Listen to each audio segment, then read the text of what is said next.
अस्मत्श्रीगुरुभ्यो नमः। श्रीमते रामानुजाय नमः। कृष्णं वन्दे जगद्गुरुं। श्रीवत्सचिह्नमिश्रेभ्यो नम उक्तमदीमहे। यदुक्तत्रयीकण्ठे यान्ति मङ्गलसूत्रताम्। श्रीनिधिं निधिमपारमर्धिनाम् अर्दितार्धपरिधानदीक्षितं सर्वभूतं सर्वभूतसुहृदं दयानिधिं देवराजम् अधिराजमाश्रये। श्रीनिधिं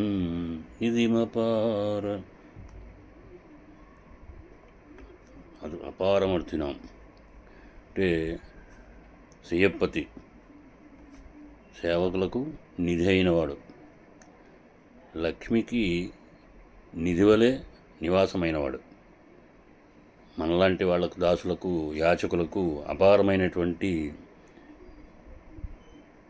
నినదైనవాడు. ఎలాంటి వాడంటే సమస్త భూతాలకి కూడా స్నేహం కలిగినవాడు. భూతాల వద్ద కూడా అంటే కోరిన దానిని ఇవ్వడంలో వరదుడు అని చెప్పబడినవాడు. ఎవరయ్యా అంటే దయానిధి, సకల దేవతల కంటే కూడా అధికుడైనవాడు దేవరాజ పెరుమాళ్, కంచి వరదరాజ పెరుమాళ్. ఆయననే నేను ఆశ్రయిస్తున్నాను అని ఈ శ్లోకం యొక్క తాత్పర్యం. శ్రీమన్మహాభారతం ఆదిపర్వం.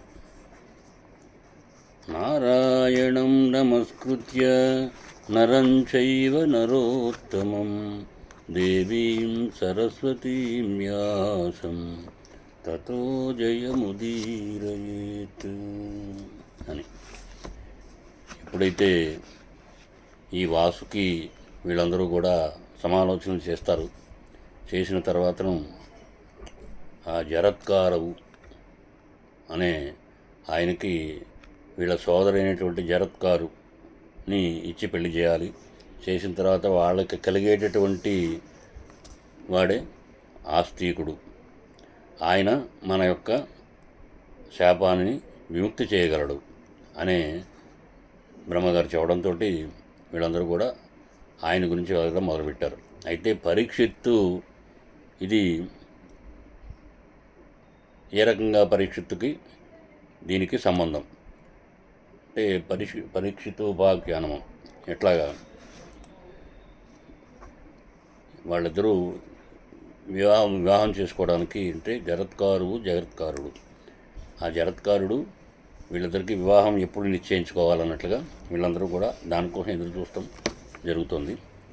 జరత్కారురితి ఖ్యాతః యస్త్వయా సూతనందన ఇచ్చామి తదహం శ్రోతుం ఋషేస్తస్య మహాత్మనః కిం కారణం జరత్కారో నామైతత్ప్రదితం భువి జరత్కారు విముక్తిం త్వం యథావక్తుమర్హసి అని శౌనకుడు ఉగ్రశ్రవుని అడుగుతున్నాడు. సూతనందన, మీరు జరత్కారు మహర్షిని గురించి చెప్పారు కదా, ఆ మనిషి యొక్క మహాత్ముని యొక్క ఆయన యొక్క వైభవాన్ని వినాలని కోరుతున్నాం అనగానే సౌతి ఈ విధంగా చెప్తున్నాడు. జర శబ్దానికి క్షీణత్వం అని అర్థం, కానీ అది కాదు. ఇక్కడ శబ్దానికి భయంకరం అని అర్థం. అతని శరీరం భయంకరంగా కృషించడం చేత అతనికి జరత్కారుడు అని పేరు కలిగింది. ఆ మహర్షి తీవ్రమైన తపస్సు చేసి శరీరాన్ని చాలా భయంకరంగా కృషింపజేశాడు. అందుచేత అతను జరత్కారుడు అని పిలువబడ్డాడు. అట్లాగే వాసుకు సోదరి కూడా అదే విధంగా ఉండడం చేత ఆమెను కూడా జరత్కారువు అని అనడం జరిగింది. ఉగ్రసేనుడు ఈ విధంగా చెప్పిన తర్వాత శౌనకుడు వాళ్ళు అనుకుని, మీరు చెప్పినది ఉచితంగానే ఉంది స్వామి, అయితే పూర్వం మీరు జరత్కారుని వృత్తాంతం చెప్పారు కదా, ఇప్పుడు ఆస్తికుని యొక్క వృత్తాంతం గురించి వినాలని కోరుతున్నాం అని అడగగానే ఆయన ఇలా చెప్పడం ప్రారంభించాడు. చాలా కాలం తర్వాత కూడా బుద్ధిమంతుడైనటువంటి జరత్కారుని కేవలం తపస్సు చేయడంలోనే నిమగ్నమై ఉన్నవాడు. వివాహం చేసుకునే కోరిక ఏమాత్రం అతనికి లేదు. అయితే అతడు ఉద్వేదరస్తస్కుడై బ్రహ్మచారి అంచేత తపస్సులోనే నిరంతరం లగ్నమై ఉన్నవాడు. నిత్యము వేదాధ్యయనం చేస్తూ నియమబద్ధంగా జీవితాన్ని గడుపుతూ ఉన్నవాడు. అతడు దేనిని గురించి భయపడేవాడు కూడా కాదు. అయితే అతడు దేశం అంతా కూడా సంచారం చేయడమే ఆయనకి ఎప్పుడూ ఇష్టం. అతడు ఎప్పుడు ఏ స్త్రీని కూడా అభిలషించి ఉండలేదు. ఈ విధంగా పరీక్షిత్తు అనేటటువంటి కౌరవ వంశ మహారాజు రాజ్యానికి రావడం జరిగింది ఆ జరత్కారు ఉన్నతను. అయితే యుద్ధంలో ధనుర్ధారులందరితో శ్రేష్ఠుడైనటువంటి అతని ముత్తాత పాండురాజు వలె పరీక్షిత్తు కూడా వేట మీద ఆసక్తి కలిగి ఉన్నవాడు కాబట్టి ఆ పరీక్షిత్తు కూడా అడవి పందుల్ని, పులుల్ని, అలాగే మహిషాలని, ఇంకా ఎన్నో జంతువుల్ని వేటాడుతూ అడవి అంతా తిరగసాగాడు. ఒకనాడు ఆ మహారాజు ఆ కీకారణ్యంలో ఒక క్రూర మృగాన్ని బాణంతో కొట్టడం జరిగింది. అప్పుడు అది ప్రాణాలతో పారిపోతుండగా దాని వెనక్క ఈయన ధనస్సుతో ఇతడు అనుసరించడం జరిగింది. పూర్వం పరమశివుడు యజ్ఞ మృగాన్ని కొట్టి వెంటాడినట్లుగా పరీక్షిత్తు ఆ మృగాన్ని వెంట అనుసరిస్తూ ధనుర్ధారి అయి వెతకడం జరిగింది. అయితే నిజానికి అతను కొట్టబడినటువంటి మృగం ఆ అడవిలో ప్రాణాలతో మిగలదు. కానీ ఆనాడు పరీక్షిత్తు కొట్టిన మృగం ప్రాణాలతో మిగిలి అతనిని చాలా దూరం తీసుకుని పోయింది. రాజు ఆ మృగం వెంట పరిగెత్తడం జరిగింది. అయితే వేటాడుతూ ఆ రాజు అలసిపోవడం జరిగింది. దప్పికతో బాధపడుతున్నాడు. అలా వెళుతూ వెళుతూ ఆ వనంలో ఒక మహర్షిని చూశాడు. ఆవు, దూడలు, అట్లాగే పాలు, దానివల్ల ఆయన అక్కడ ఉండడం, ఆ నోటి నుంచి ఎగిరి వచ్చే నురగలే ఆ మునికి ఆహారం అన్నట్లుగా ఆయన చూడడం జరిగింది. ఆవులు సంచరించే ప్రదేశంలోనే తపస్సు చేస్తున్నాడు.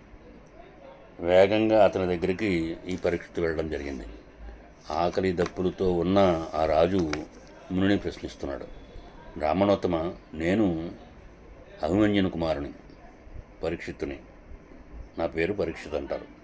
అయితే ఈ అడవిలో ఒక మృగాన్ని బాణంతో కొట్టడం జరిగింది. అది పారిపోయింది. ఆ మృగాన్ని మీరు చూశారా అని ప్రశ్నించాడు. అయితే ఆ మనిషి మౌనవ్రతుడు కాబట్టి రాజుకు ఏ సమాధానం చెప్పలేకపోయాడు. అయితే ముని సమాధానం చెప్పకపోవడంతో పరీక్షిత్ మహారాజుకి కోపం వచ్చింది. తన వింటి కొమ్ముతో అక్కడ ఉన్న ఒక మృత సర్పాన్ని తీసుకుని ఆ ముని కంఠానికి తగిలించాడు. ముని అతనిని ఉపేక్షించాడు. అయితే ముని రాజుతో మంచి కానీ చెడు కానీ ఏమీ మాట్లాడలేదు. అలాగే ఉన్న మునిని చూసి రాజు కోపంతో ఒకసారి చాలా బాధపడ్డాడు. రాజు నగరానికి వెళ్ళిపోయాడు. ఋషి మాత్రం అట్లాగే ఉండిపోయాడు. అంటే అందుకనే మౌని అంటారు వాళ్ళు. ముని, ఋషి, ముని అంటే అర్థం ఏంటంటే సాధారణంగా అవసరం ఉంటే కానీ వాళ్ళు ఏమాత్రం వాళ్ళు ఉద్వేగానికి గురికారు. అట్లాగే ప్రతిదానికి తొందరపడడం అనేది ఉండదు. కాబట్టి ఆయన రాజు వెళ్ళిపోయాడు ఆ దేశానికి. ఈయన ఏ విధంగా ఉన్నాడో అప్పుడు అలాగే ఉండిపోయాడు ఈయన కూడా. ఆ రాజధర్మాన్ని చక్కగా ఆచరిస్తూ పరిపాలిస్తున్న పరీక్షిత్తు మహారాజు తనకు ఆ విధంగా అవమానం కలిగించిన క్షమాశీలుడైనటువంటి ఆ ముని సహించాడే కానీ ఏమాత్రం నిందించలేదు. ఆ విధంగా భరతవంశ శిరోమణి రాజశ్రేష్ఠుడు అయిన పరీక్షిత్తు ధర్మపరాయణుడైన మునీంద్రుని గురించి తెలియకపోవడం చేత ఆ విధంగా అవమానించాడు అని. అంటే ఆ మునీంద్రుడికి శృంగి అనే కుమారుడు ఉన్నాడు. అతడు యువకుడు, తపస్వి కూడా. అయితే తేజ సంపన్నుడు ఆయన. ఆ ముని కుమారుడు మహావ్రతుడు అయినా అతనిది అధికమైన కోప స్వభావం. అతనిని శాంతింపజేయడం కష్టసాధ్యమే. అతను చాలా కాలం తపస్సును, ఇంద్రియాలను మనస్సుని ఇంద్రియాలని కూడా నిగ్రహించుకుంటూ సమస్త ప్రాణికోటికి హితాన్నే ఆచరించి వస్తున్నాడు. అతడు గురుకులంలో తన యొక్క ఆచార్య దేవుని సేవిస్తూ ఉన్నవాడు. అయితే ఆ రోజు శృంగి ఆచార్యుని అనుమతితో ఇంటికి బయలుదేరాడు. మార్గమధ్యంలో తన మిత్రుడు అయినటువంటి ఆ కృష్ణుని కలిశాడు. అతడు శృంగిని కలిసి నవ్వుతూ అతని తండ్రికి జరిగినటువంటి ఆ అవమానాన్ని చెప్పడం జరిగింది. ఆ సంగతిని విన్న శృంగి కోపోద్రిక్తుడయ్యాడు. అయితే కృషుడు శృంగితో ఈ విధంగా చెప్పాడు. శృంగి, నీవు మహాతపస్వివి కదా, తేజోవంతుడివి కదా, నీ తండ్రి భుజంపై అమృతసర్పం వేలాడుతున్నది, ఇంకా నీ తపోగర్వం ఎందుకు అని అన్నాడు. అంటే సిద్ధులు, బ్రహ్మవేత్తలు, తాపసులు అయినవారు, మా వంటి ఋషికుమారులు ఇదే మాట్లాడుకుంటూ ఉంటే నీవు మౌనంగా ఉండు. నీ పౌరుషం, అభిమానం ఎక్కడ? నీ గర్వపూరితమైనటువంటి మాటలు ఎక్కడ? నీ తండ్రి మెడలో ఉన్నటువంటి మృతసర్పాన్ని చూసి కూడా నువ్వు ఏమాత్రం చలించకుండా ఉన్నావు కదా. అంటే మునిజన శిరోమణి శృంగి, నీ తండ్రి ఎటువంటి అకృత్యాన్ని చేయలేదు, నీవు ఎటువంటి అనుచితమైన పనిని చేయరాదు. నా తండ్రికి అవమానం జరిగితే నేను ఎంత బాధపడతానో అదేవిధంగా నీ తండ్రికి జరిగిన అవమానానికి నేను చాలా విచారిస్తున్నాను అని ఈ విధంగా అనడం జరిగింది. ఇది శ్రీ మహాభారతంలో ఆది పర్వంలో ఆస్తిక పర్వం అనేటువంటి ఉపర్వంలో పరీక్షిత్ యొక్క ఉపాఖ్యానంలో మనకి ఈ అధ్యాయం ముగిసినట్టుగా తెలుస్తుంది. అయితే శౌనక మునీంద్రుని అడుగుతున్నారు. కృష్ణుని మాటలతో మహాతేజస్సు అయినటువంటి శృంగికి కోపం అధికమైంది. తన తండ్రి కంఠంలో మృతసర్పాన్ని ఏ రాజు వేశాడు? ఆ విని కోపంతో ఆయన చాలా పరితపించడం జరిగింది. శృంగి కృషిని చూసి సూటిగా ఇలా ప్రశ్నించాడు. నా తండ్రి కంఠంలో ఆ మృతసర్పాన్ని ఎందుకు ధరిస్తున్నాడని అడిగాడు. అయితే కృషుడు చెప్పాడు, పరీక్షిత మహారాజు వేట కోసం రావడం, అతడు నీ తండ్రి కంఠంలో ఆ మృత సర్పాన్ని వేయడం, ఇవన్నీ ఆ దేవతలు సంతోషిస్తే సకాలంలో వంటలు కాక అనుకూలంగా వర్షాలు కురుస్తాయని అని, ఈ రకంగా సర్పాల వల్ల ఔషధులు లభిస్తాయని, ఔషధులు బాగా పెరిగితే మనుషులకు చాలా మేలు కలుగుతుంగా ఉంటారని, కాబట్టి రాజు ఈ సంస్థానికి మూలాధారం, వేదాధ్యయనపరుడైనటువంటి 10 మందితో ధర్మపరుడైనటువంటి ఒక రాజు సమానం అని మనం చెప్పడం జరిగింది.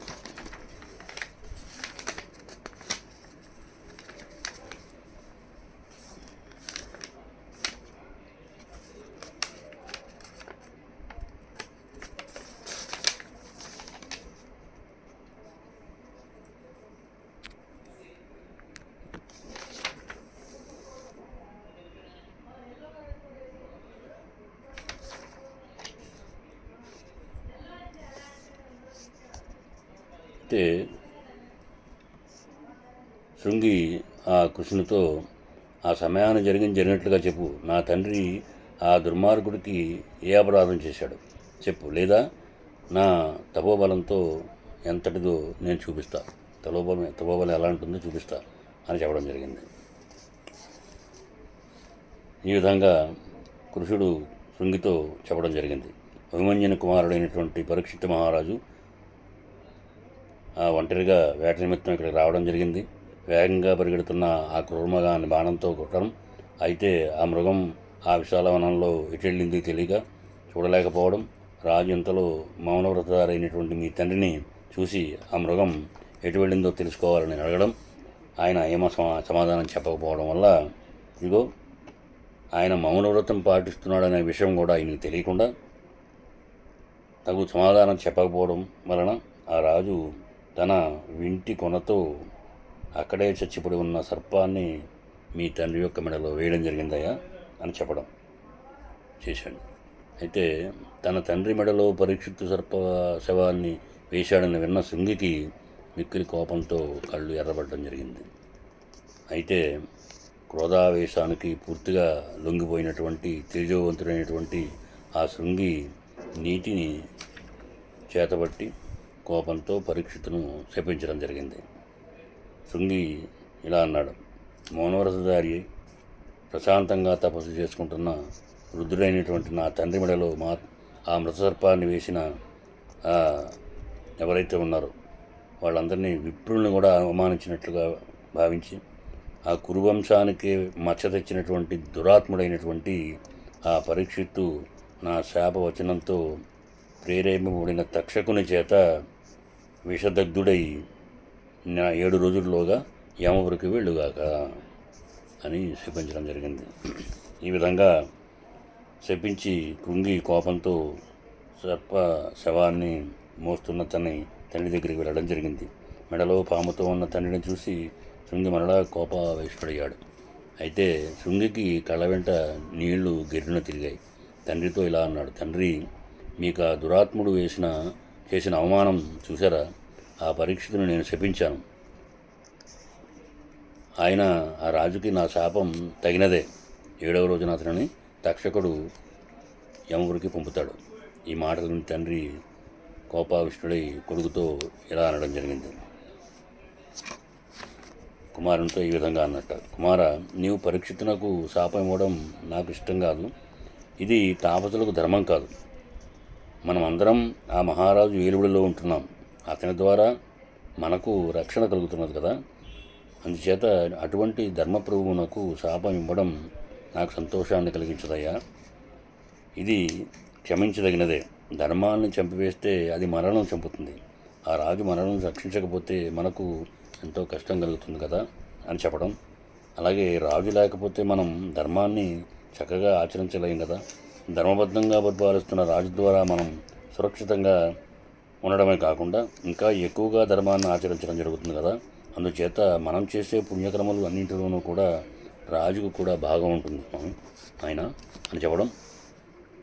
ఆ కారణంగా పరీక్షిత్తుకు అపరాధం చేసినా అతన్ని క్షమించవలసిందే అని చెప్పడం జరిగింది. పరీక్షిత్తు అతని ముత్తాతగారైనటువంటి పాండురాజులాగా మనకు రక్షకుడుగా ఉన్నవాడు.